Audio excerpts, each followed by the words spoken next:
পাঠ করছি ইতি রুনু। লিখেছেন ভাস্কর গাঙ্গুলি। কলকাতা শহরের বনেদিপাড়ার এই বিশাল তিনতলা সাবেকি বাড়িটার তিনতলার গোটাটাই নিয়ে থাকে বছর সূত্রের একাকী প্রদোষ। নিচের দুটো তলার খোপে খোপে ভাড়াটে। সদরটা সর্বদা হাট খোলা। প্রদোষে ঠাকুরমার আচার বড়ি শুকোতে দেওয়ার উঠোনে এখন এ প্রান্ত থেকে ও প্রান্ত নানা রঙের দড়িতে শাড়ি, গামছা, লুঙ্গি আরও কত নাম না জানা পোশাক সকাল থেকে সন্ধে শুকোচ্ছে। ওপর থেকে নিচে তাকালে মনে হয় যেন ধোপা বাড়িতে বাস। সারাদিন হট্টমেলা। সন্ধ্যাবেলা যখন একসাথে শাঁখ বাজানোর কম্পিটিশন চলে মনে হয় ঠনঠনিতে আরতি দেখতে বসেছি। শকুনের পাল ভাইপো ভাইজির দল চোখ দিয়ে বসে আছে কবেও মরবে আর বাড়িটা প্রমোটারকে দিয়ে ফায়দা লুটবে। কেউ আস্তে কথা বলতে পারে না, সারাক্ষণ শান দেওয়া গলায় কোরাস বেজেই চলেছে। এত সব উচ্চগ্রামের আওয়াজ টপকে একটা গলা কানে এলো প্রদেশের। প্রদোষ বসু, চিঠি আছে। সাথে নিচতলা থেকে আর একটা গলা, ছোট দাদু তোমার চিঠি এসেছে। নড়ে চড়ে বারান্দায় গিয়ে দাঁড়ায়। ধূপধাপ করে নিচের ভাড়াটেদের একটা ছেলে গোলাপি একটা খাম নিয়ে উঠে এলো। নিশ্চয় বিয়ের চিঠি ছোট দাদু। খামটা উল্টে প্রেরকের নাম দেখে নীরজা মিত্র। স্মৃতির অতল হাতরে এ নামের কাউকে মনে করতে পারল না। খামটা খুলে দেখার ইচ্ছেও নেই তার। কে নীরজা, কার বিয়ে, খামোকা তাতেই পাওয়া যাবেই বা কেন? হঠাৎ মনের বন্ধ দরজার একটা পাল্লা প্রলয়ের আহ্বানে ডাক দেয়। এক ছুটে ঘরে ঢুকেই দরজা জানলা বন্ধ করে, যেন ওর কোন গোপন কাজ কেউ দেখে না ফেলে। নীরজা মানে রুনু? কেন এ আবার এত বছর বাদে প্রদোষকে চিঠি লিখতে গেল? একটা পরাজিত সম্পর্কের আগুনে পতঙ্গের মতো প্রদোষ আর রুনু যে ঝাঁপ দিয়েছিল তার মাসুলও এখনো বয়ে চলেছে। একাকিত্বের যন্ত্রণায় দগ্ধ হতে হতে প্রতিনিয়ত পাপের শাস্তি ভোগ করছে। কি করে পারল রুনু আবার তার ক্ষতে এক মুঠো নুন ঘষে দিতে? কাঠের আলমারিটা খুলে পুরনো জামা কাপড়ের পেছন থেকে একটা কাশ্মীরি কাজ করা কাঠের বাক্স বার করে। তার ভেতরে ও সেই নিপীড়িত সম্পর্কের দলিলরা বন্ধ হয়ে বসে আছে একটা স্যাটিনের কাপড়ের বন্ধনে। 25শে ডিসেম্বর 1967। এই পিকলুদা, দেখ ঠিক আমার ড্রয়িং বইয়ের মতো ছবি এই পিকচার পোস্টকার্ডটাতে। আমরা খুব বেড়াচ্ছি, এখানে কত বরফ। যাওয়ার সময় তোর জন্য এক কৌটো নিয়ে যাব ভাবছি। প্রণাম নিস, রুনু। 7ই জানুয়ারি 1968। তোর পিকচার পোস্টকার্ড পেলাম, কিন্তু তোর ঠিকানা তো নেই, তাই এলেই চিঠিটা হাতে হাতে দেব। ওরে বোকা, বরফ তো আনতে আনতেই গলে যাবে, তার থেকে তুই এসে আমায় বরফের গল্প বলিস। আশিস জানাই, পিকলুদা। পুনশ্চ আমি ক্লাস 5-এ উঠে গেলাম, তোর জন্য 3 বই বার করে রেখেছি, এসে নিয়ে যাস। 28শে মার্চ 1968। জানিস পিকলুদা, আমি 3তে বেথুনে ভর্তি হলাম। তুই আর আমি এখন একই রাস্তায় স্কুলে যাব, কিন্তু উল্টো দিকে। প্রণাম নিস, রুনু। 3রা এপ্রিল 1968। ওরে পাগল, আমার স্কুল তোর থেকে অনেক দূরে। আমি ট্রামে করে যাই, বাবা অফিস যাওয়ার পথে আমায় নামিয়ে দেয়। তোরা আমাদের বাড়ি কবে আসবি?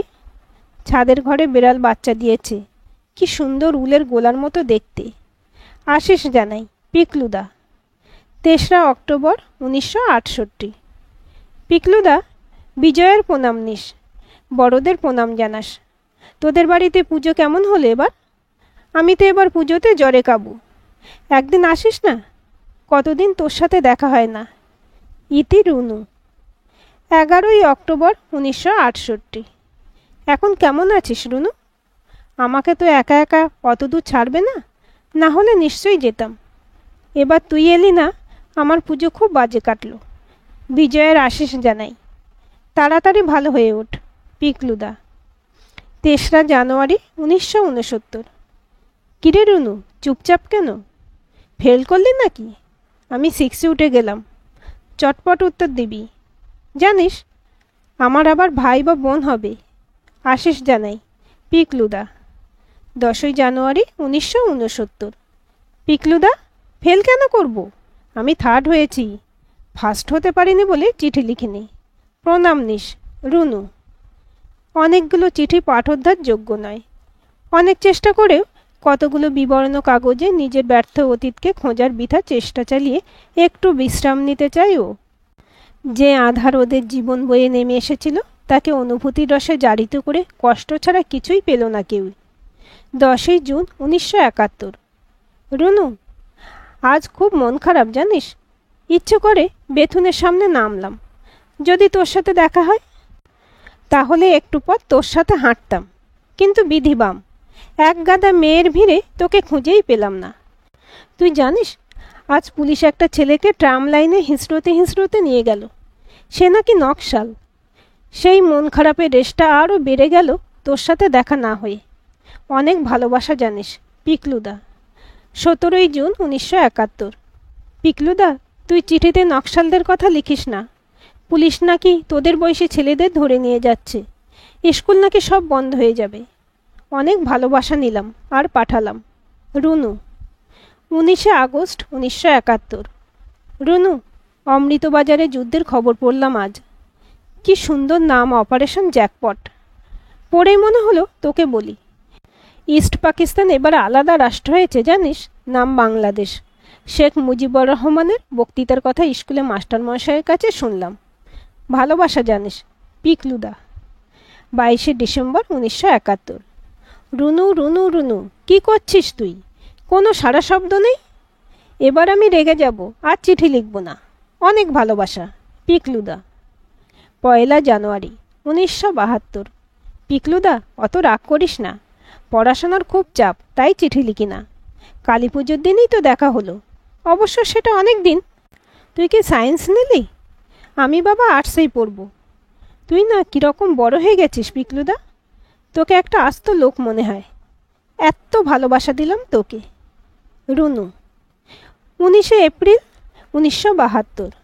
পিকলুদা, জানিস তো আমাদের ক্লাসের একটা মেয়ে প্রেম করছে ও দাদার বন্ধুর সাথে। খবরটা পেয়েই তোকে দিলাম। চিঠিটা পড়েই ছিঁড়ে ফেলিস, কেউ দেখলে আমায় খুব পাকা ভাববে। ভালোবাসা অফুরান, রুনু। 26শে এপ্রিল 1972। প্রেম একটা গভীর অনুভূতি রুনু, তাকে বাজারে করিস না। আর পুঁচকে মেয়ে, তুই প্রেমের কি বুঝিস? তুই আবার প্রেম টেম করিস না যেন, তাহলে কিন্তু খুব মার খাবি আমার কাছে। তোর চিঠি আমি যত্ন করে রেখে দিই, ছিঁড়ব কেন? প্রেম কাকে বলে জানিস? ভালোবাসা রইল, পিকলুদা। 17ই মে 1972। আমি কি কচি খুকি নাকি রে? সবই বুঝি। প্রেম কাকে বলে নিজেকেই জিজ্ঞেস কর। আমার চিঠি না পেলে এরকম পাগল পাগল করিস কেন? ভালোবাসা দিলাম, উত্তর দিস অবশ্যই। রুনু। 30শে মে 1972। কি উত্তর দেব বল? তুই তো নিজেই সবটা বুঝে গেছিস, আলাদা করে বলার কি আছে? এরকমভাবে কোনো দিন ভাবিনি, কিন্তু তুই এখনও অনেক ছোট রুনু। ভালো করে ভাবার বয়স হয়নি তোর। জীবনে আবেগের কোনো জায়গা নেই রে, বাস্তব বড় কঠিন। তবে তুই যেটা বুঝেছিস সেটাই ঠিক। এত ভালোবাসা, পিকলুদা। দুর্গা ষষ্ঠী 1972। পিকলুদা, সবই তো বুঝিস, আবার আলাদা করে কেন বলতে হবে ভালোবাসি তোকে? ছোট থেকে তো তোকেই ভালোবেসেছি, তাহলে কেন তুই বারবার এই কথাটা শুনতে চাস? এবার থেকে আর পোস্টে চিঠি দেওয়া নেওয়া করবি না। তোর বন্ধু অমিতের বোন গোপা আমার সাথেই গান শেখে। ও স্বেচ্ছায় আমাদের পিয়ন হতে রাজি হয়েছে। তবু খামের মুখ ভালো করে আঠা দিয়ে বন্ধ করবি। অনেক অনেক ভালোবাসা তোকে, তোরই রুনু। বিজয়া দশমী 1972। আমার রুনু, এই কথাটা লিখতে কীরকম একটা অনুভূতি হচ্ছে জানিস? জগতে একটা মানুষ সম্পূর্ণ আমার, এর মধ্যে অধিকারবোধের থেকেও দায়িত্ববোধ অনেক বেশি। তোকে খুব ভালোবাসি জানিস। আজ তোর সাথে দেখা হবে ভেবেই ভীষণ আনন্দ হচ্ছে। তোর গানের স্কুল কবে খুলবে? ওখান থেকে মানিকতলা অবধি আমার সাথে হাঁটবি তো? অনেকটা ভালোবাসার সাথে তোর জন্য রইলাম আমি নিজে, শুধু তোর পিকলু। 2রা নভেম্বর 1972। আমার পিকলুদা। সরি রে, দাটাতে আমি এক্ষুনি দায়ের কোপ মারতে পারলাম না। অনেক কালের অভ্যাস, এত সহজে যাই কি করে বল? অনেক কথা লিখতে ইচ্ছে করে জানিস, কিন্তু বড্ড লজ্জা করে। সামনের বৃহস্পতিবার গানের স্কুলের একটু আগে 5:30টায় দাঁড়াবি। আমি বিডন স্ট্রিট থেকে রিক্সা নেব, আর তুই বাড়ি চলে যাবি। দেখা হবে অনেকটা ভালোবাসার সাথে দেখা করার অপেক্ষায় তোর রুনু। 10ই নভেম্বর 1972। রুনু রে, কতদিন তোকে দেখি না। তোর গানের স্কুলটা রোজ হতে পারে না? আমি ভাবছি এবার থেকে তোকে পড়াবো, তাহলে রোজ দেখা হবে। তোকে না দেখে যে একদম থাকতে পারি না। সামনের দিন তোকে ফুচকা খাওয়াবো। আমার 1 টাকা জমেছে। তুই আমায় কীরকম সংসারী বানিয়ে দিলি। রোজ 10 পয়সা করে জমাচ্ছি।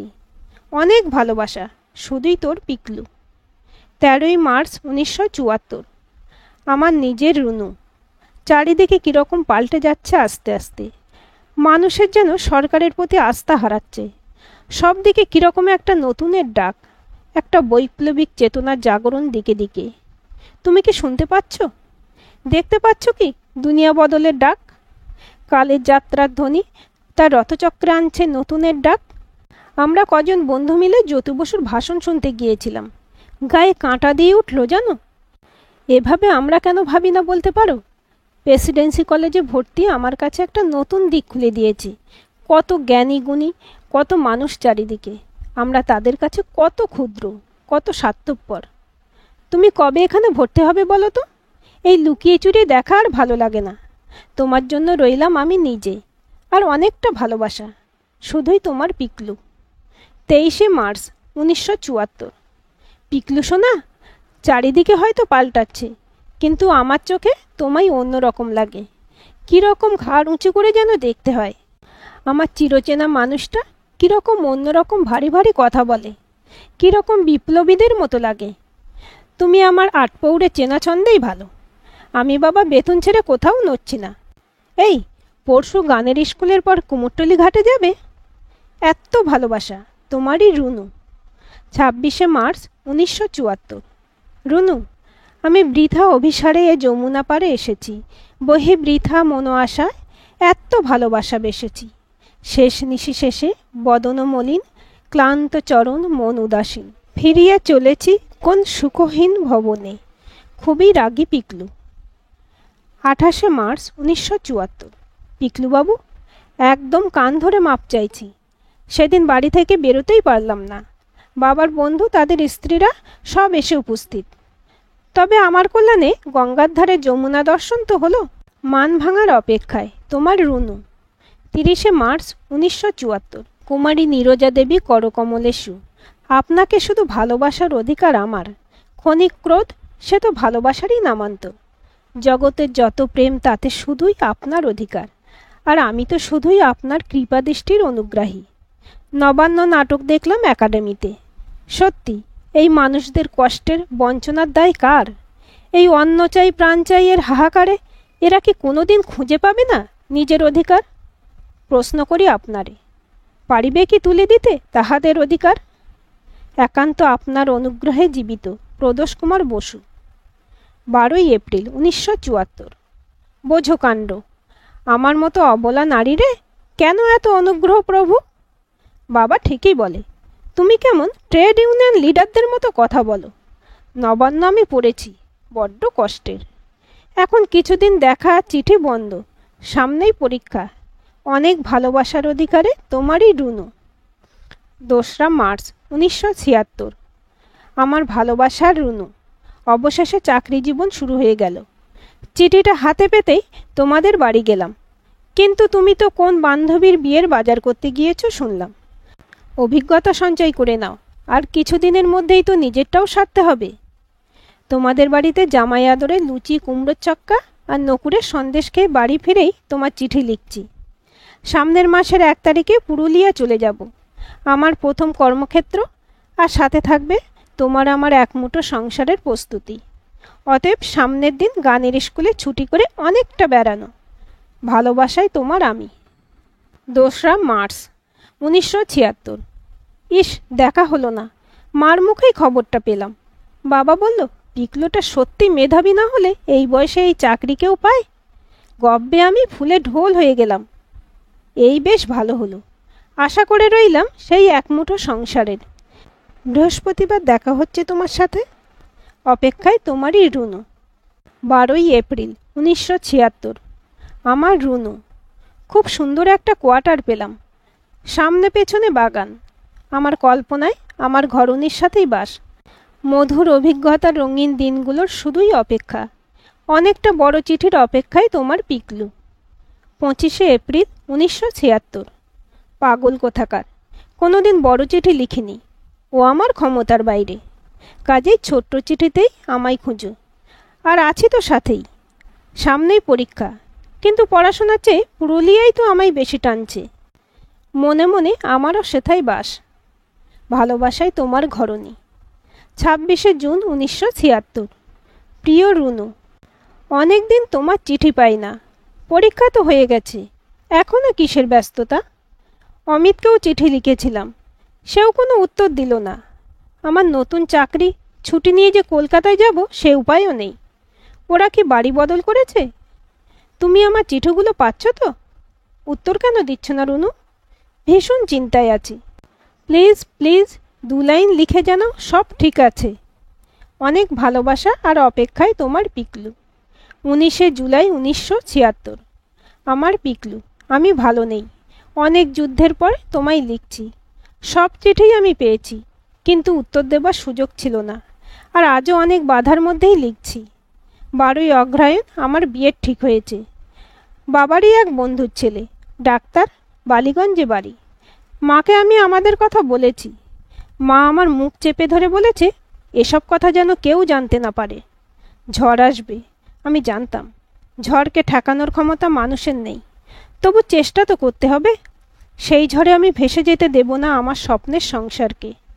15ই আগস্ট হাওড়া স্টেশনের বড় ঘড়ি তলায় সকাল 10টায় আমার জন্য অপেক্ষা করো। আমি তোমার সাথে চলে যাব, এর যেন অন্যথা না হয়। ভালোবাসা আর অপেক্ষায় তোমার রুনু। 16ই আগস্ট 1976। পারলাম না পিকলু, যুগ যুগ ধরে বয়ে চলা সংস্কার ভেঙে বেরোতে পারলাম না। আবারও জয়ী হলো বিধিনিষেধের বেড়াজাল। তোমার যা চিঠি আমার কাছে ছিল সবই ফিরিয়ে দিলাম। জানি কাল তুমি আমাদের বাড়ি এসেছিলে রাতে বাবা মার সাথে কথা বলতে, কিন্তু মা তোমায় দরজা থেকে ফিরিয়ে দিল। আমায় ঘরে বন্ধ করে রেখেছিল যাতে আমি তোমার সাথে দেখা করতে না পারি।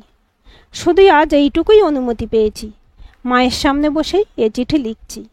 মা বলেছে তোমায় পৌঁছে দেবার ব্যবস্থা করবে। ভালো থেকো কখনো বলবো না, জানি ভালো থাকবে না, আমিও থাকবো না। শুধুই থাকবো আমরা দুজনেই অপরিচিত হয়ে। রুনু। 22শে ফেব্রুয়ারি 2024। পিকলুদা, আমার চিঠি পেয়ে তুই নিশ্চয়ই খুব অবাক হবি, হয়তো খুব রাগও করবি, কিন্তু এই বিশ্বাসটুকু আজও আছে যে চিঠিটা বারবার পড়বি।